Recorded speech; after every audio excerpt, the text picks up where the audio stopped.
we all know that if we do our job even remotely the same way next year, we shouldn't be at Pega. Right. And I think that sentiment is really I think that will, if it's not landing now, that will land soon. And certainly when I talk to some of our clients, that's very sunk in, at least at sea level.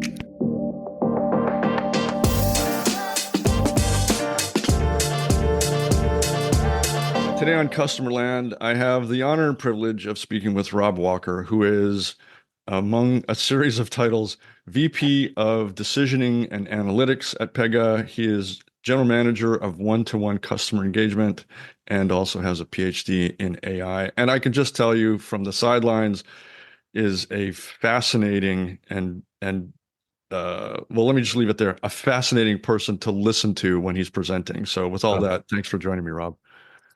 Thank you, and thanks for the compliment. Makes me blush a little, but but thanks. It's an audio medium, so it's okay. You can do that. I know. So Yes.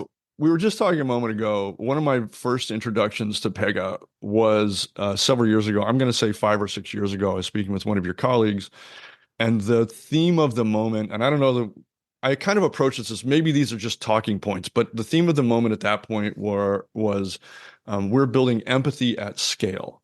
And when I was able to kind of explore that with this person from Pega, it was revealed as way more than talking points. This is actually appeared to be the theme around which most of Pega was operating at the time. And it seems to me, I'm projecting wildly here, but that that's continued. Yeah. So I'd love to see one, if I did I come even close there, and what are your thoughts on all that? No, you got very, very close. Yes, we really try to design the systems we build, but also the philosophy with which to implement it, as really leading with empathy, and that's not. I will say that is the same as charity, right? I will say that like what we have found is that empathy leads to relevance and trust, and that then eventually will also lead to just a very, very good and mutually valuable relationship, right, with customers. So it's not like, but I think the main component of that are there's a few points I think to make. One is like we have this approach, and that is central to how we deal with marketing and customer engagement in general. Is this one-to-one approach? That's all Peppers and Rogers from the previous century, but now completely real. I'm going to assume a lot more real than they thought was possible at the time. But that in itself is driving relevance. And then the other thing is that it's never been just about marketing. It's obviously a component. The companies we that use our software obviously want to make a profit, but it is like a hierarchy of needs almost, like, and that's where the empathy comes in. It is like, hey, listen. For instance, what some of the banks we work with do is like, are you in financial, distress, or is your, like in Australia, is there a fire, or is there like flooding? All these horrible things they have, like that would completely change whether that's outgoing or incoming the conversation immediately. So this is hierarchy of needs. Do we need to address something first? Let's do that. Then secondly, is there a customer service need that we feel like this customer is approaching us for? Let's handle that. And then there's a bunch of things, and sales typically is relatively low. I mean, it's still where a lot of things will go in the end. And then you sort of decide, okay, like if we have no more pressing things to do, let's then use this moment to maybe, put a proposal or an offer on the table. But that then too is one-to-one. So it's looking out of 1,000 different things. This is the thing. So anyway, I think that sort of empathy is at the heart of it. Just from a cultural anthropology standpoint, empathy is difficult. Empathy is complicated. You can fake empathy really easily, but approaching authenticity, approaching something that's believable on the other end of that communication can be really difficult, because as you're just saying, you have to factor in so many different ideas, situation, contexts, everything you can possibly know about their situation. to do that. So I think that was my first glimpse of how Pega was approaching it at the time. But let's cut to more recently. I attended Pega World, which was a really eye-opening and great experience for me. But I got to see how Pega has modernized the efforts there with AI. And again, because of the space I cover, I see AI-based everything. It's an AI-based world out there, and you have to peel back the layers of marketing onion and being Yeah. kind to see what's real there. And it became real evident again really quickly that uh, the systems that Pega is building out operate and are based on AI, but it's still wrapped around this core idea of empathy. And customer expectations have grown. Our ideas of what empathy means with machinery like AI have gotten more complex. And it's likely that this questioning will take us way deep into the weeds. But as someone who leads the product side of all that at a giant company that has giant company clients, I'd love to hear Mhm. your kind of thought process for, where do you start thinking about developing these systems, and what are your kind of end goals as you develop them out? Yeah, no, no, and I think you in on the previous topic when we talked about empathy, that the fact that it is sort of really customer first, but not as lip service. Everybody's customer centricity, like it's almost as nebulous as AI, right, or agents. But customer centricity does mean truly in our view, and also really in the technology, that you put the customer first, and then trying to figure out for that particular customer in that particular context, what is the thing that is going to make this relationship more mutually valuable. And I think that sort of philosophy is I think is instrumental. But if you sort of look at like our roadmap, I do think, because some people, and maybe we're going to discuss that later, it's like AI is like it is everywhere, but it is everywhere, right? It's also not. I said in my keynote, yeah, it's hype, but it's not overhyped. Right, It's it right, is it is pretty amazing. And one of the things, talking about empathy and AI, I think one of sort of the bottlenecks we had a little bit, not really a bottleneck, yeah, maybe a bottleneck. It didn't hold us back too much, but it's still a bottleneck, is that we never had, when we have this fabulous next best action approach, completely one-to-one. It's great if you want to be empathetic and you want to sort of make sure that you talk about relevant things that is really going to bring the relationship further. But if you don't have a sufficiently large library of topics you can talk about, so normally marketing campaigns are pitching one thing, and that's why they're not very empathetic, mostly, even if you use analytics.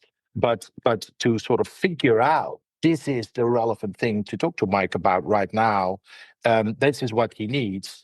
That library of content and that library of topics, that was a bottleneck. Companies had to build that, right? Especially if they're sort of more traditional marketers, they'll already make a lot of content, but it was always, there's the campaign brief. We need to right, sell so many of these. Do the creative, do all of these things, and we would say, yeah, do all of those things for 1,200 different things, because we're going in the moment. We're going to decide using AI and decisioning and all sorts of things.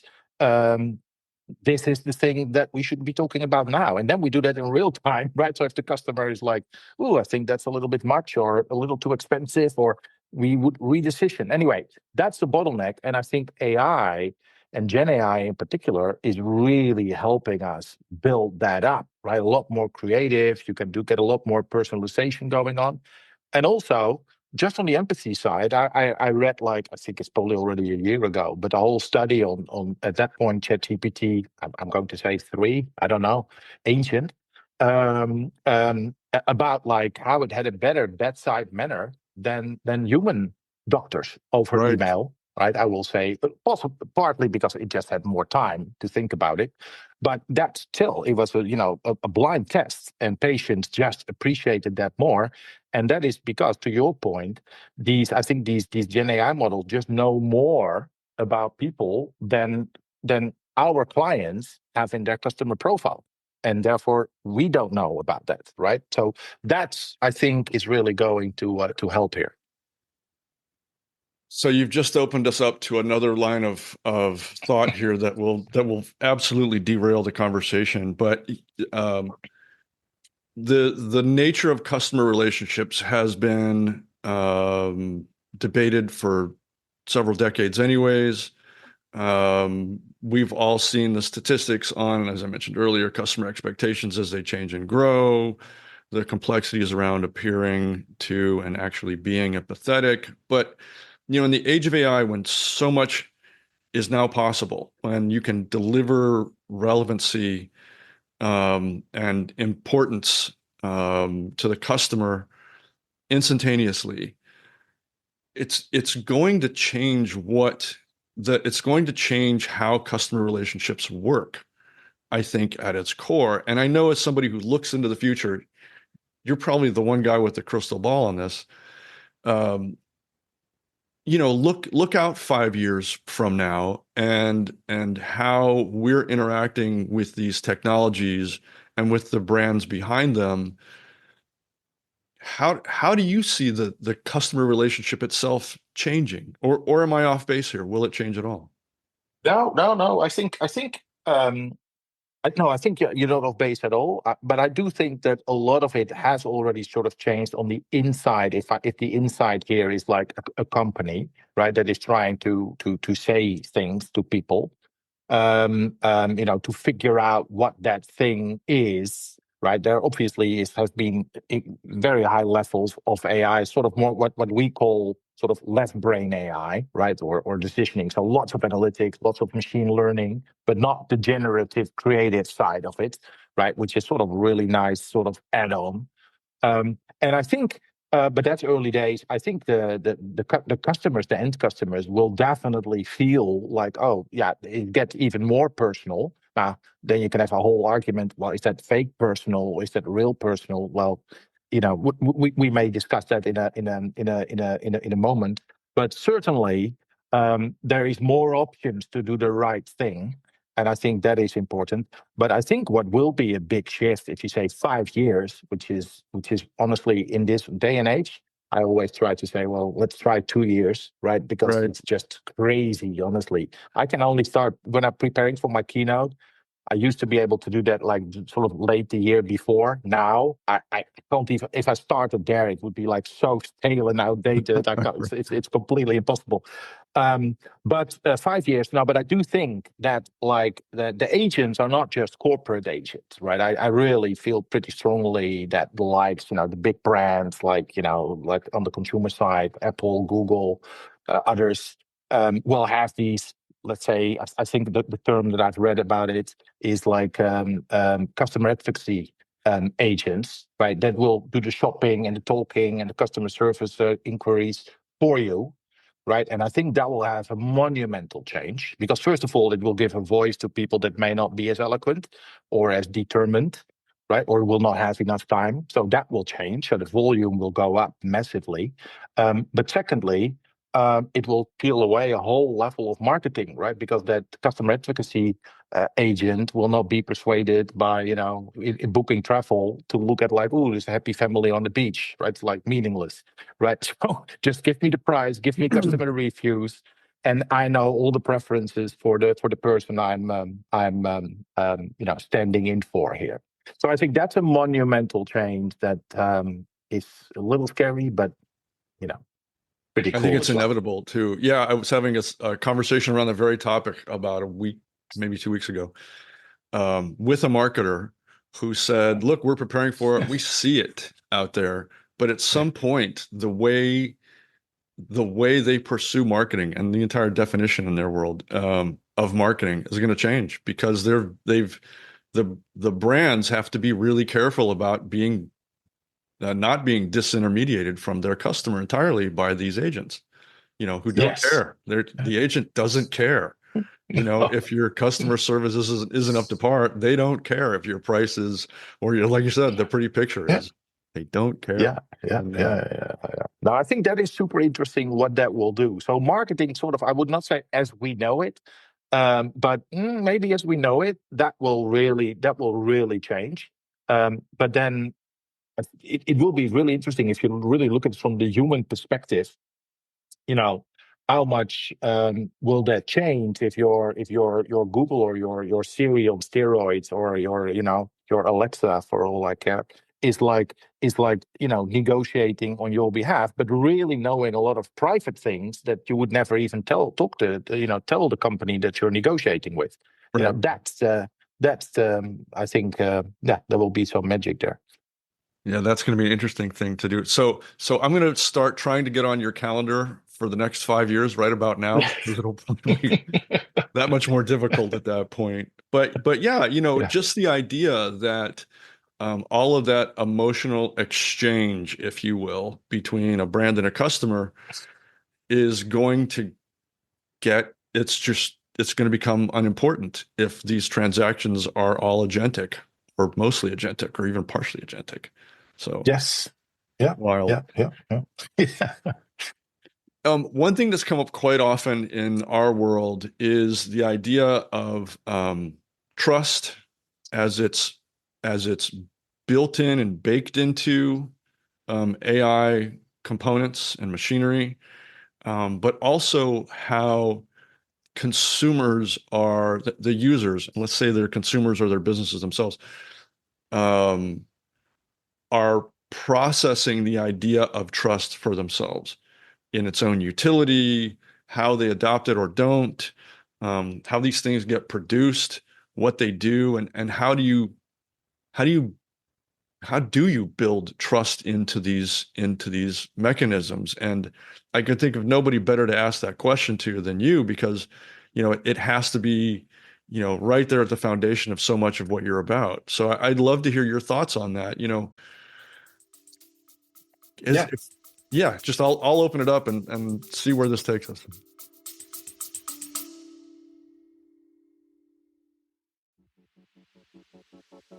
You can optimize for NPS, and that's good. You can optimize for CSAT, also good. You can optimize for loyalty, and that's good too. But here's the thing, if you're not optimizing for total customer value, for total customer profitability, then you're just optimizing for output, not the bottom line. Here's the truth. If your strategy isn't building better customers, more frequent, more loyal, more deeply bonded, then it's not a strategy, it's a performance.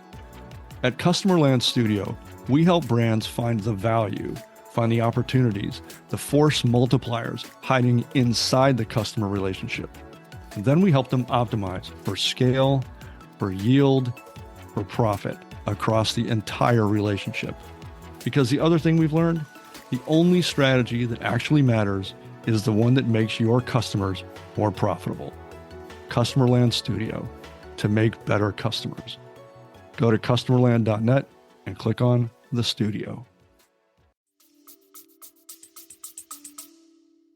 Yes. Yeah. So it is very, very dear to my heart. So you're not wrong in that. And I have been talking about trust.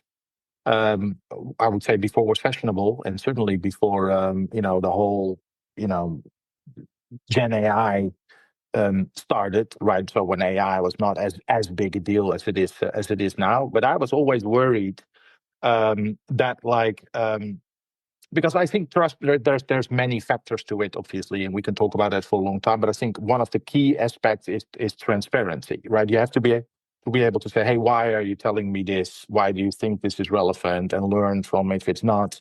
But that transparency is also something that we built into the heart of things, but not to make it like you can never use an algorithm that's not transparent, because honestly, I think the downside to doing that in practice, certainly on the real marketing side of things, is that if you would be so restrictive and say, hey, listen, we need to understand every single thing we determine is relevant for somebody, then first of all, your human staff is not held to that same standard by any stretch, right? You have no idea, right? So that's one thing. So it would be a little unfair. But secondly, I think what is really important is that if you did that, it's not always necessary, right? I think if you don't really understand why some AI said, oh, the best background color for this is this like bluish pink kind of thing, maybe that's okay if it works, right? It's a different thing, obviously, if it says, oh no, you cannot have this mortgage, right? That's a very different thing. So what we built in ages ago, really literally in AI time, centuries ago, but it was probably 8, 9 years ago, we built in this thing that we call like a T-switch. A T-switch is for trust and transparency, and it is like a switch in the software that allows companies to sort of set their policies, their AI policies, so they can say, "Hey, I am. This is the level of transparency I require for a decision like this, like offer or decline a mortgage, for instance, or a loan or whatever, anything sensitive. So that's maybe we need it to be a 5, the most transparent." Right, but for background color or the size of an ad, if we use AI to magic that up, that can be a 1. So you can implement that policy, and then we would have guardrails in place that would say that would just if a marketer or whoever in the company would build a next best action strategy, right? It would then say, yeah, you can't use this algorithm here, right? You'd like to, we understand, but it's like your own policy. So we could not take it into production. It's not just a warning; it wouldn't run. So that's kind of how serious we take transparency. And as I said, I think that's a major ingredient of trust. It's a huge thing. We see there, every month anyway, I'm sure more frequently you see a news item out there that talks about, well, look what AI did this week. Look at the horrible thing that transpired. And there are loads of stories out there where technology has been misfired for one reason or another. But it depends on who you talk to and which sector they operate in. But there is a kind of well, there's a few underlying fears there. One is like AI is going to take over my job, take over the world. But a little closer to home, discomfort with the idea that so much of these major decisions are happening in a black box that is completely opaque to the average person. And for instance, if we're on ChatGPT, we have our chat bar, and then we have its responses, and it's very much as great as ChatGPT and the rest of them are. It's very much just a binary exchange that you can't get to a customer service agent or somebody behind the scenes to say, "Hey, this didn't work for me. Can we do something about it?" It's literally like, "Here it is, take it or leave it." And it seems to me that kind of those kinds of exchanges would erode trust over time, or maybe we just get used to it as consumers and say this is the de facto standard, and we better. Yeah, I'm not 100% in this case, Mike. That I fully agree with that one in this particular case, because I feel like you said like it's opaque to an average person. It's actually a lot worse, obviously, because it's completely opaque to the designers of the whole system. There's truly no one who gets what they're doing, right? Exactly, and or even approximately. It's very, very hard, right? So that is something, I think, to your point, that we have to live with, because the benefits are also clear, right? It would be if we met aliens that are 1,000 times as intelligent as we are, and they're always right, and we don't know why, but it's always right.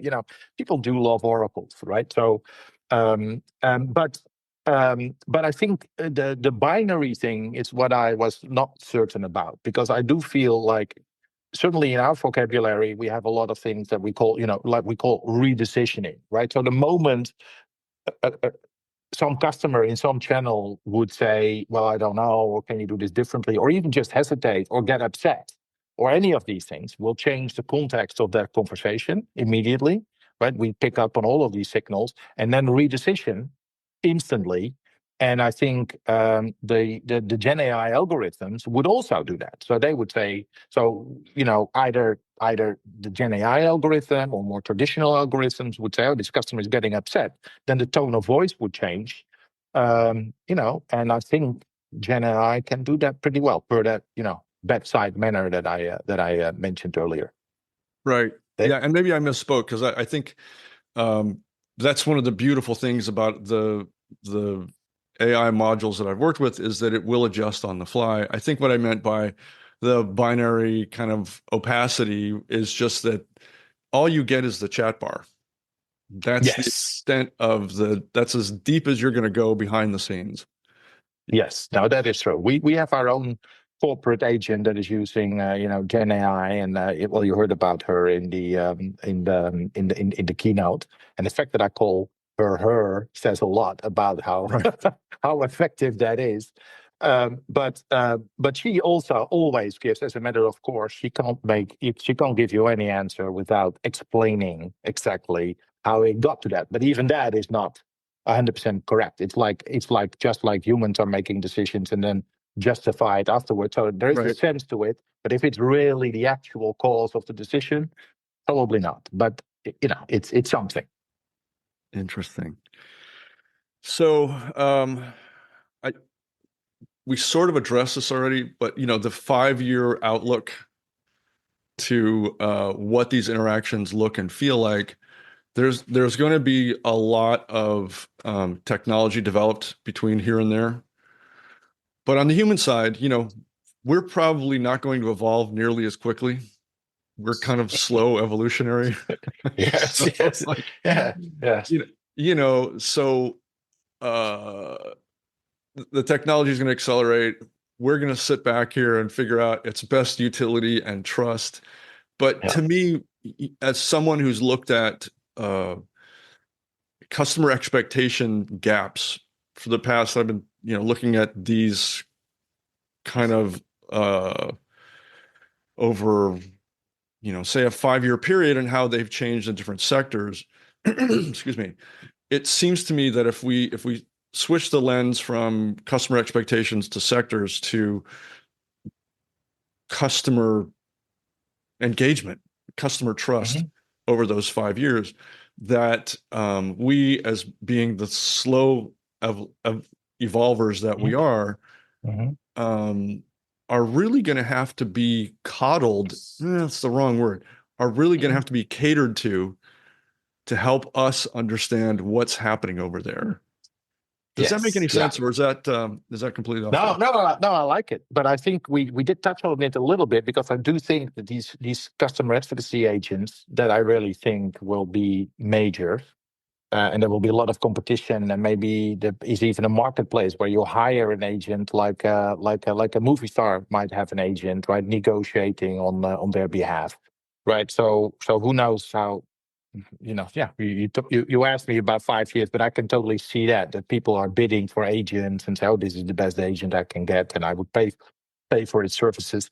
But anyway, but beyond that, I think they are the ones that will cater and that will also, try to explain things like, hey, listen, yeah, you filed this complaint with this company.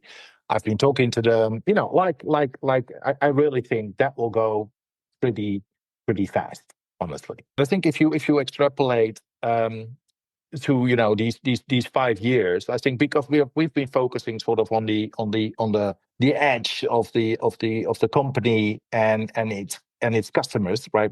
That's fascinating part, obviously, of engagement. It's also what I spent a lot of my time.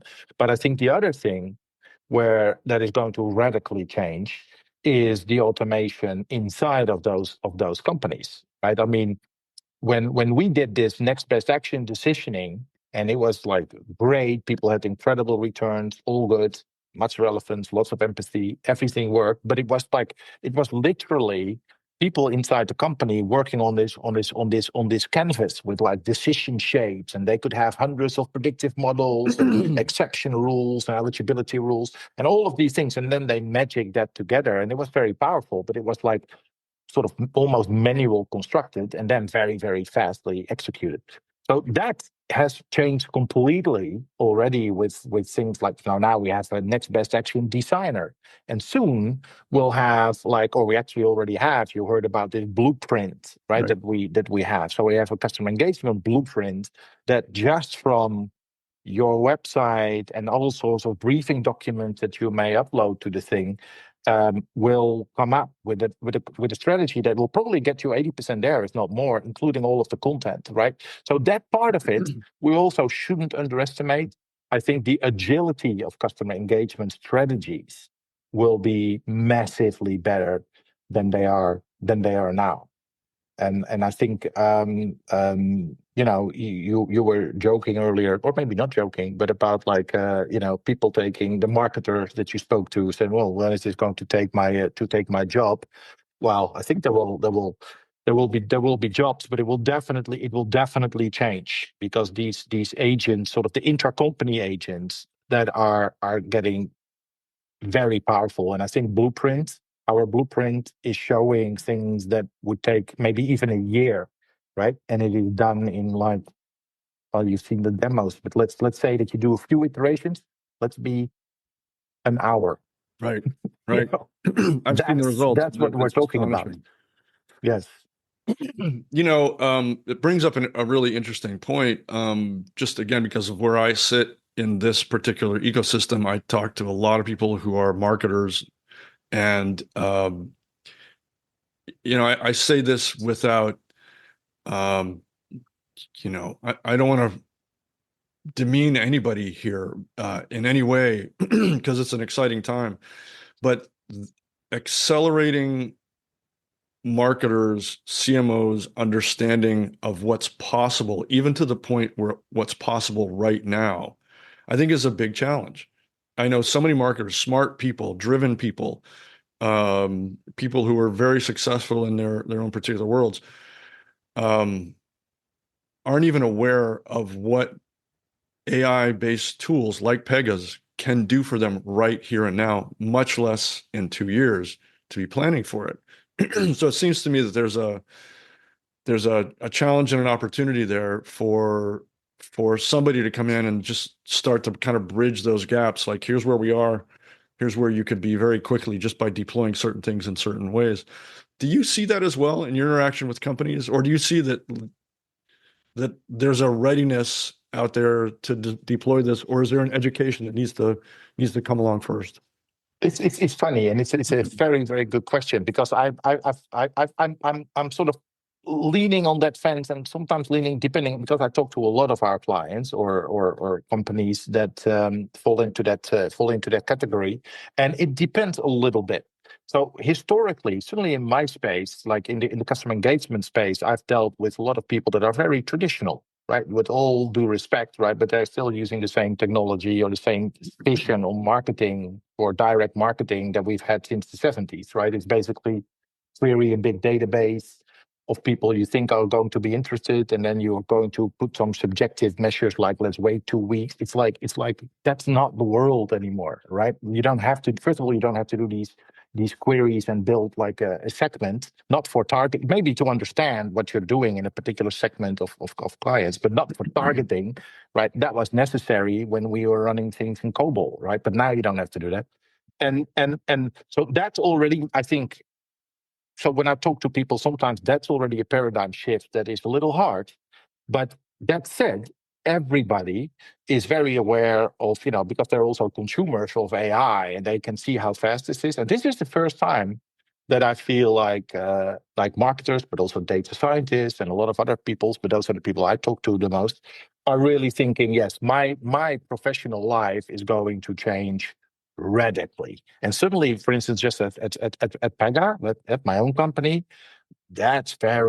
we all know that if we do our job even remotely the same way next year, we shouldn't be at Pega. Right. And I think I think that sentiment is really, I think that will, if it's not landing now, that will land soon. And certainly when I talk to some of our clients, that's very sunk in, at least at C-level. And again, just to be really transparent here, I've been to a handful of Pega functions. There was one in New York here recently, and then of course Pega World. And I've I've practiced and studied marketing for decades, and my eyes were opened on both occasions to things that are possible right now. And my job, my literal job Yeah. description is to study and understand what's happening in the marketplace. And it Yes. took attending those kinds of things to see new ways of doing things. And Yeah. yet I Yeah. think I'm one of the lucky ones who gets to attend these events and see behind the curtain, but there are hundreds of thousands of marketers out there without that same privilege and need to deserve to see what's happening. Yeah, and honestly, that's in part that's also totally on us because we are very focused on sort of well human infused technology, and that's really our vision. But we do want to be the best possible in that space. And I think we haven't overspent, let me put it mildly, on marketing this, right? So I won't say because it's tried and also not true that we're the best kept secret and everything, but it is definitely not our forte to, to do these things. But that said, now that we have this blueprint and everybody can go to pega.com and try it, like it's free, right? So it's like that. Thousands are created every week, I believe, and that makes it so much easier than for us to try to explain, the tech and why empathy is so important and why customer engagement or workflow and the other parts of Pega. But now that you have this blueprint, you can just try it out and see it. And anyway, we'll see what happens. But it is, at least it's very accessible. Yes, it is. And having played with it, I'm blown away. I'm a Yeah. believer. Cool. Yeah. Well, Rob, I really appreciate this. I can think of lots of ways to spend more of your time today because it's fascinating and I think it's very useful, this conversation. But I'll let you get on to the rest of your day just to say thank you. Rob and his team are doing some fascinating things at Pega. I've seen them firsthand, and please pay attention, as we will, to what he and his team are doing over there. Thank you so much, Mike. It was very nice.